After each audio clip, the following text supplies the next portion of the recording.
मेरा बहुत बहुत नमस्कार। स्वागत है आप सबका ज्योति क्लासेस में। आज हम आप लोग के सामने फिर से मैथ का लेक्चर लेकर आए हुए हैं। आज हम डीएलएड 4 सेमेस्टर के चैप्टर 5, 6, 7 जो कि प्रायिकता यानी कि प्रोबेबिलिटी से रिलेटेड है, आज हम इसके बारे में आप लोगों को कुछ क्वेश्चन करवाएंगे। इसका पार्ट 1 हमने आप लोगों को बता दिया है। पार्ट 1 में हमने प्रायिकता क्या होता है, कैसे होता है, इसके बारे में डिस्कस किया था। अब हम इसके पार्ट 2 में क्वेश्चन को सॉल्व करेंगे। इसके जो 4 सेमेस्टर का जो चैप्टर 5, 6, 7, 8 है, वो सारे चैप्टर प्रायिकता से ही रिलेटेड है। तो हम इसके पार्ट 1, पार्ट 2, पार्ट 3, पार्ट 4 जितने भी पार्ट में कवर होंगे, हम इस सारे चैप्टर को उतने पार्ट में कवर करेंगे। आइए हम क्वेश्चन को सॉल्व करते हैं। आपका पहला क्वेश्चन है, एक थैली में 6 लाल और 3 काली गेंदें हैं। एक काली गेंद यादृच्छिया निकालने की प्रायिकता ज्ञात कीजिए।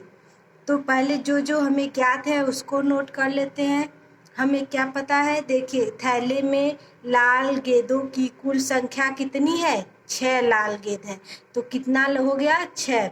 और काली गेंदों की कुल संख्या कितनी हो गई, 3 हो गई। तो थैले में कुल कितने गेंद हो गए, और उसमें से कुछ लाल गेंद हो गई, कुछ काली गेंद हो गई। तो हमें कुल गेंद कितना हो गया, 6 और 9, 6 और 3 कितना हो गया, 9 गेंदें। यानी जो हमारा थैला है उसमें 9 गेंदें हैं। अब हमको ज्ञात क्या करना है, एक काली गेंद यादृच्छिया निकालने की प्रायिकता ज्ञात कीजिए। यादृच्छिया क्या होता है, इसके पार्ट 1 में हमने बताया है कि किस चीज़ को यादृच्छिया कहते हैं। तो आइए देखते हैं, एक काली गेंद निकालने की प्रायिकता क्या होती है।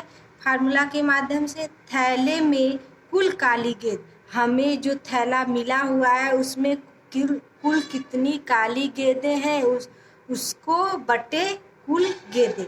यानी काली गेंद आपकी कितनी है, 3 काली गेंद है और 6 लाल गेंद है। तो कुल काली गेंद 3 हो गया, बटे कुल गेंदें, पूरे थैले में कितने काली और लाल दोनों है, मिलाकर कुल गेंदें कितना हो गया, 9। यानी कि 3 बटे 9 यानी 1/3। एक काली गेंद निकालने की प्रायिकता आपकी कितनी हो गई, 1/3। यही आपका क्या हो गया, आंसर हो गया। ठीक है, समझ में आया आप लोग को क्वेश्चन। चलिए अगला क्वेश्चन करते हैं। एक कक्षा में 12 विद्यार्थी हैं, इनमें 5 लड़के तथा शेष लड़कियां हैं। यदि उस कक्षा में एक विद्यार्थी चुनना है तो एक लड़की के चुने जाने की प्रायिकता क्या होगी। पहले हमें जो ज्ञात है उसको नोट कर लेते हैं, फिर उसके बाद जो निकालना है उसको देखेंगे। तो हमें कक्षा में कुल विद्यार्थी कितना है, 12 है। उसमें से कितने लड़के हो गए, लड़कों की संख्या 5 हो गई, और लड़कियों की संख्या यानी जितने विद्यार्थी हैं उसमें से लड़कों की संख्या घटा देंगे तो हमें क्या प्राप्त हो जाएगा, लड़कियों की संख्या। तो हमने 12 में से 5 घटा दिया तो कितना मिल गया, 7। यही हमारी क्या हो गई, लड़कियों की संख्या हो गई। अब आपको ज्ञात क्या करना है, एक लड़की के चुने जाने की प्रायिकता क्या होगी। एक लड़की के चुने जाने की प्रायिकता आपकी हो जाएगी कुल लड़कियों की संख्या बट्टे कुल विद्यार्थियों की संख्या। लड़कियों की संख्या यही आपका 7 हो गया और कुल विद्यार्थी 12, 7/12 कितना हो गया, 7/12। यही हमारा आंसर हो गया। ठीक, चलिए नेक्स्ट क्वेश्चन देखते हैं। एक साधारण पासे को फेंककर 3 से बड़ी संख्या ज्ञात करने की प्रायिकता ज्ञात कीजिए। जैसे कोई पासा है, पासा का मतलब क्या समझते हैं आप लोग, लूडो। पासा वही तो होता है, जैसे लूडो हो गया। तो जैसे ये हमारा लूडो हो गया, इसमें आपको बताना है कि ये पासा जो है फेंकने फेंककर 3 से बड़ी संख्या ज्ञात करने की प्रायिकता ज्ञात करनी है। पासे में यानी लूडो में कुल कितनी संख्या होती है, आप देखेंगे जब फेंकेंगे तो 1 आएगा, 2 आएगा, 3 आएगा, 4 आएगा, 5 आएगा और 6 आएगा, यानी कि कितनी संख्या हो गई 6। लूडो में कुल कितनी संख्या 6 हो गया। तो अब पासे में या फिर लूडो या पासे को लूडो भी कह सकते हैं, ठीक है। पासे में 3 से बड़ी संख्या क्या हो गई, पासे में देखिए जो हमारा पासा है उसमें टोटल संख्या 6 है, तो उसमें 3 से बड़ी क्या हो गई, 4 हो गई, 5 हो गई और 6 हो गई। 4, 5, 6 और टोटल संख्या हमारी क्या हो गई, बड़ी संख्या वाली 1, 2, 3, यानी टोटल संख्या आपकी 3 हो गई। तो पासे को फेंकने पर 3 से बड़ी संख्या प्राप्त करने की प्रायिकता ज्ञात करनी है। 3 से बड़ी संख्या यही हमारी 4, 5, 6 हो गई। इनसे फेंकने पर बड़ी संख्या क्या हो गया, तो 3 से बड़ी कुल संख्या क्या है बटे पासे में कुल संख्या। 3 से बड़ी कितनी संख्या है, 1, 2, 3, यानी 3 बटे कुल संख्या आपकी कितनी हो गई 6, यानी 3 एकम 3, 3 दूना 6, 1 बटे 2। यही हमारे पासे को फेंकने पर 3 से बड़ी प्राप्त संख्या की क्या हो जाएगी, प्रायिकता हो जाएगी।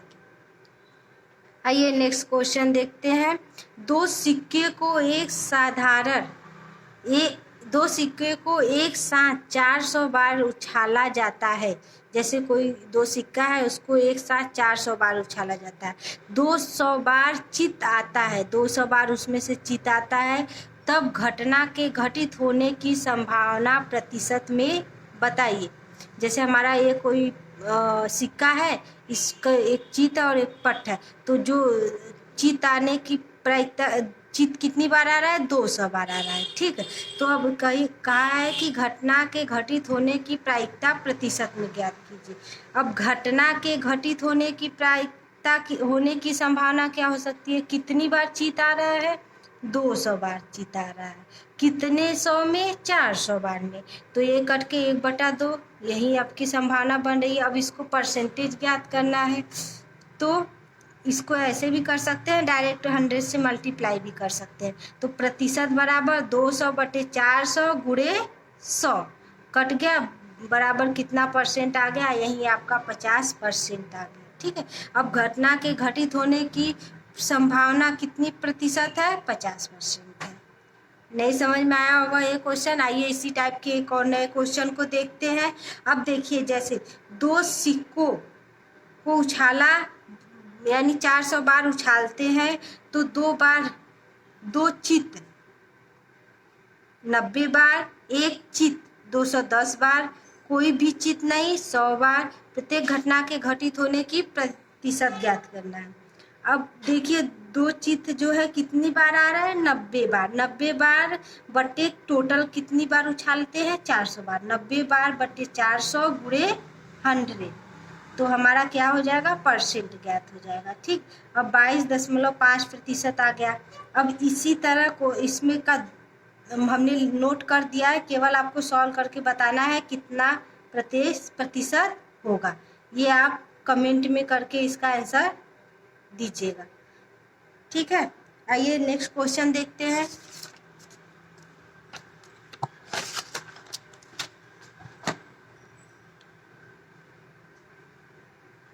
अगला क्वेश्चन है आपका, यदि किसी लॉटरी में 200 इनाम है, कोई लॉटरी है या कह सकते हैं, उसमें कितना इनाम है, 200, जबकि उसके 200,000 टिकट बिके हैं। इस लॉटरी का एक टिकट खरीदने वाले व्यक्ति की इनाम जीतने की संभावना क्या होगी। अब पहले जो दिया है उसको नोट कर लेते हैं। हमारा टोटल इनाम कितने रुपए का है, 200 रुपए का। अब बिके टिकटों की संख्या, अब कितने टिकट क्या हो गए, बिक गए हैं, तो कितना टिकट बिक गए, 200,000 टिकट बिक गए हैं। अब इनाम जीतने की संभावना, यही हमको क्या करना है, बताना है। तो आपकी टोटल इनाम कितनी है, 200, टोटल इनाम आपका कितना है, 200। अब बिके टिकटों की संख्या 200,000 है, तो 200 बटे 200,000, अब जो आपका आएगा वही हो जाएगा आंसर। काट दीजिए, 200 कट गया, 1/1000, तो यानी कि यही आपकी इनाम जीतने की क्या हो गई, संभावना हो गई। यही आपका आंसर हो गया। ठीक, समझ में आया। अब सिक्के से रिलेटेड क्वेश्चन तो आ गए होंगे, पासे से भी रिलेटेड एक दो क्वेश्चन हमने उधर बता दिया है, लेकिन इसके बाद जो भी क्वेश्चन बताएंगे वो हमारा सारा पासा से रिलेटेड होगा। ठीक है, अब आइए देखते हैं पासा। पहले तो बात, पासा जो हमारा लूडो होता है उसी को क्या कहते हैं, पासा बोलते हैं। ठीक है, अब ऐसे समझेंगे तो आपको और आसानी होगी समझने में। अब देखिए, मान लीजिए हमने लूडो बना दिया। लूडो का कह सकते हैं गुट्टी जो बोलते हैं उसको, फेंकने वाला, वो हो गया। अब इसमें देखिए, एक हो गया, इसमें कितने अंक हो गए, एक हो गए, 4 हो गए, 5 हो गए, और इसके पीछे भी 2 हो गया, 3 हो जाएगा और 6 हो जाएगा। ठीक, अब एक पासे को उछालने पर आने की संभावना कितनी हो सकती है, 6 हो सकती है कि नहीं। या तो 1 आएगा, या तो 2 आएगा, या तो 3 आएगा, या तो 4 आएगा, या तो 5 आएगा, या फिर 6 आएगा। यानी आने की संभावना कितनी हो गई, 6 हो गई। अब देखिए, ये जो टोटल है इसको किससे डिनोट करते हैं, ये टोटल आपको यस से डिनोट करते हैं। यानी यस किसको प्रदर्शित करता है, एक समूह को प्रदर्शित करता है। अगर हम कहीं पे एस लिख दिए पासा में, तो ये आपका किसको प्रदर्शित करेगा, समूह को। ठीक, अब इसी यस को प्रतिदर्श समष्टि भी कहते हैं। यानी कि अगर आपका प्रतिदर्श समष्टि किससे प्रदर्शित करते हैं आ गया क्वेश्चन में, तो आप क्या बताएंगे, यस से डिनोट करते हैं। ठीक, अब एस जो इक्वल टू हम बताए हैं कि यस जो होता है आपको समूह को दर्शाता है, तो 1 2 3 4 5 6, एक क्या हो गया, एक तरह से समूह हो गया।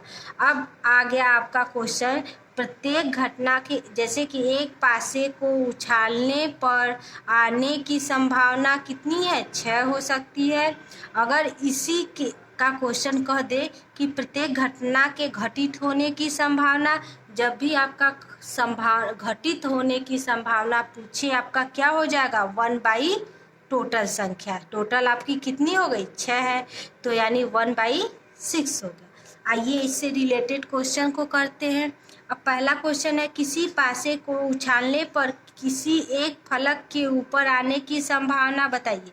अब जैसे हमने इसका मतलब है कि जब पासा को फेंकते हैं तो एक फलक के ऊपर आने की संभावना क्या हो सकती है, या तो 1 आएगा, या तो 2 आएगा, या तो 3, या तो 4, या तो 5, या तो 6। यानी कि टोटल संख्या में से कोई भी आ सकता है। तो हम कह सकते हैं कि यस इक्वल टू 1 2 3 4 5 6, तो इसमें से कोई भी संख्या आने की संभावना हो सकती है। अगला क्वेश्चन है, दो पासे के योग की स्थितियां की प्रायिकता। जैसे आपका कह सकते हैं दो पासा है, अब उस पासे को उछालने पर, दो पासा है, उसको जब हम उछालते हैं तो दोनों में से जो संख्या आती है उनके योग की दोनों पासे के अंकों का योग, संख्या के अंकों का योग ज्ञात करने के लिए किस प्रकार से करते हैं। जैसे हमारा पासा क्या है, 2 पासा है। अब 2 पासा है, अब उसमें से उछाल रहे हैं तो एक में 2 आ रहा है, दूसरे में भी 2 आ रहा है। तो आपका पहला और पहला केवल ऐसे देखिए, जोड़िए 1 और 1 क्या हो गया, टोटल योग कितना हो गया, 2 हो गया। तो अब इसकी संभावना पूछा है तो टोटल तो 2 है, लेकिन जब एक लूडो में देखेंगे तो 6 बन रहा है। यानी कि अगर यहीं पे एक लूडो में 6 है तो 2 लूडो में कितना टोटल बनने की संभावना हो जाएगी, 36 होगी कि नहीं। अब देखिए 6 गुणे 6 यानी 36। जब 2 लूडो में एक में 6 बन रहा है तो दूसरा में भी 6 बनेगा, यानी कि टोटल आपकी बनने की संभावना 36 हो गई। और 2 पासों के अंकों का योग कितना हो गया, 1 हो गया। अब देखिए, अब यही 1 एक ही बार एक ही बार बना कि नहीं। अब देखिए इसी तरह जैसे 3 हो गया। अब देखिए कोई भी दो पासा है, जब हम उसको उछालते हैं या फिर फेंकते हैं तो दोनों पासों के जो अंकों का योग है वो 3 आना चाहिए। अब देखिए अगर एक में 1 आ रहा है, एक में 2 आ रहा है, तो टोटल योग कितना हो गया? 3 हो गया। एक बार का हो गया। अब दूसरा क्या हो गया? एक में 2 आ रहा है और एक में 1 आ गया, तब भी टोटल योग कितना हो गया? 3 हो गया कि नहीं। यानी कि 1 और 2 टोटल बनने की संभावना कितनी हो गई? 2 हो गई। पासा कौन कितना है? 3 है। नहीं, पासा आपका 2 ही है, लेकिन योग कितना है? 3 है। तो 2 बार बन रहा है, तो 2/36 यानी 1/18। ठीक है। आइए इसी पे एक और क्वेश्चन करते हैं। अब देखिए दो पासे को, ये इम्पॉर्टेंट क्वेश्चन है, ये आपका 2018 में दिया हुआ क्वेश्चन है। इसी तरह टाइप के क्वेश्चन आपके एग्जाम में बन सकते हैं। तो दो पासे को एक साथ उछालने पर दोनों पासों के अंकों का योग 4 होने की प्रायिकता ज्ञात कीजिए। अब जैसे आपका 2 पासा है यानी टोटल बनने की संभावना 6 × 6 यानी 36 हो गया। अब इसका योग कितना आना चाहिए? 4 आना चाहिए। योग आपका 4 आना चाहिए। अब देखिए जब एक बार उछालेंगे सिक्के को तो एक में 1 आएगा, दूसरे पासे में 3 आएगा, तभी ना टोटल योग कितना हो गया? 4 हो गया। अब दूसरे में 3 आ गया, पहले में एक में 1 आ गया, तब भी संभावना या तो एक पासे में 2 आएगा या तो एक पासे में 2 आएगा, यानी 2 2 4, यानी कि 1 2 3 कितने बनने की कर सकते हैं संभावना है? 3 बार, यानी कि 3 बटे टोटल संभावना 36। 3 एकम 3 12 हो गया। 3 एकम 3 3 दूना 6 1/12, यही आपका आंसर हो गया। ठीक है, आज के लिए बस इतना ही क्वेश्चन। अब आपको नीचे एक्सरसाइज हमने 2-4 दे दिया है, जिसका आप लोग जिसको सॉल्व करिएगा, नहीं आएगा वो आप हमसे बोलिएगा, हम इसको सॉल्व करा देंगे। अब जब भी आएंगे नेक्स्ट वीडियो में आपका इसके ये चैप्टर जो 5 6 7 8 है, इस चैप्टर का पार्ट 3 लेकर आएंगे। आप इसको क्वेश्चन को सारे सॉल्व कर लीजिएगा। ठीक है, तब तक के लिए आप bye bye, take care, thank you for watching.